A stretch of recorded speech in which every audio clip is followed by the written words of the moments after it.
আসসালামু আলাইকুম সবাইকে। আমি চলে আসছি এমডক্স এর পক্ষ থেকে ফারিয়া। আজকে আমরা আপনাদের সাথে কথা বলবো একটি জনপ্রিয় অ্যাপ নোট 3 নিয়ে। আমরা আমাদের গত ক্লাসে কিন্তু এই টেক্সট অপশনটা নিয়ে কথা বলেছি যে আপনি টেক্সট অপশনটার কালার কিভাবে চেঞ্জ করবেন, ফন্ট কিভাবে চেঞ্জ করবেন। আজকে আমরা এই টেক্সট অপশন দিয়ে আপনি কি কি করতে পারবেন, কেমন ভাবে ইউজ করতে পারবেন, কেমন ভাবে প্রেজেন্ট করতে পারবেন আরো সুন্দর করে, সেটা নিয়ে কিন্তু আজকের এই ভিডিওটা।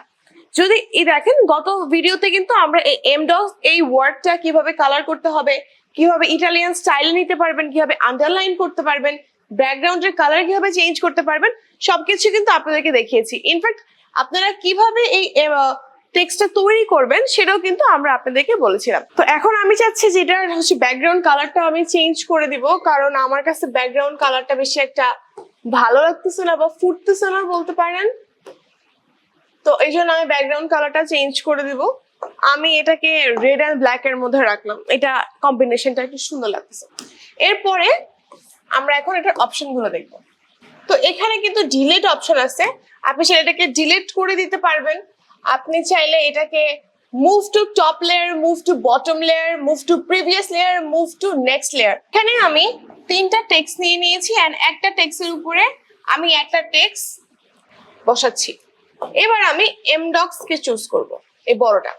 এখানে যেটা আছে move to top layer, top লেয়ারে দিলে এটা একদম উপরে চলে আসবে এন্ড যতগুলো টেক্সট আমি লিখেছি সবগুলো নিচে চলে যাবে। মুভ টু বটম লেয়ার, তাহলে যেখান থেকে আমি টেক্সটটাকে উপরে নিয়ে এসেছি একদম নিচে, সেখানে এক্সাক্ট আবার চলে যাচ্ছে। এবার যদি লিখি, এবার যদি আমি সিলেক্ট করি মুভ টু প্রিভিয়াস লেয়ার, তাহলে একটা ক্লিক করলে একটা টেক্সটের উপরে আসবে। আবার যদি ক্লিক করি তাহলে আরেকটা টেক্সটের উপরে আসবে।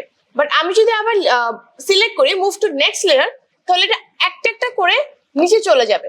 তো এখানে হচ্ছে কিছু অপশনস আছে, যে অপশনের দ্বারা আপনি হচ্ছে টেক্সটের উপরে টেক্সটকে নিয়ে আসতে পারবেন এবং টেক্সটের নিচে টেক্সটকে বসাতে পারবেন।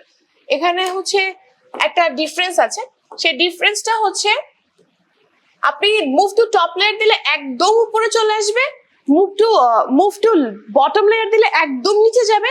আর যদি আপনারা চান যে মুভ টু প্রিভিয়াস লেয়ার দেন, তাহলে একটা একটা করে উপরে আসবে আর একটা একটা করে নিচে যাবে। তো এটা হচ্ছে এই অপশনটা। এরপরে যদি আমরা এই অপশন নিয়ে কথা বলি, এখানে অ্যানিমেশন আছে, আপনারা চাইলে অ্যানিমেশন ক্রিয়েট করতে পারেন। এন্টার গ্রেডিয়েন্ট, এখানে অ্যানিমেশন হবে, অ্যানিমেশন আপনারা সিলেক্ট করতে পারবেন। এরপরে যেটা আছে কপি, এটা দিলে কিন্তু এটারই আরেকটা কপি হয়ে যাবে। আপনি অনেকগুলো কপি বের করতে পারবেন এই এমডক্স এর, একটা ক্লিকে আপনি অনেকগুলো কপি অপশন বের করতে পারবেন। তো আপনি কিন্তু এক ক্লিকে একটা এমডক্স কে অনেকগুলো ভাগে ভাগ করতে পারবেন। এখন বন্ধ করবেন কিভাবে? এই কপি অপশন যখন ক্লিক করবেন, এটা কিন্তু ব্ল্যাক হয়ে আছে, এইটাকে যখন ক্লিক করবেন এই ব্ল্যাকটা যখন রিমুভ হয়ে যাবে তখন কিন্তু আর কপি হবে না। আর এখানে যে লাস্ট অপশনটা আছে, এখানে কিন্তু অনেকগুলো ফিচার আছে এবং এই ফিচারগুলো নিয়ে আমরা আমাদের নেক্সট ভিডিওতে কথা বলবো এবং আমাদের নেক্সট ভিডিওটা কিন্তু অনেক বেশি ইন্টারেস্টিং হতে যাচ্ছে। তো এই পর্যন্তই, ভালো থাকবেন, সুস্থ থাকবেন, আল্লাহ হাফেজ।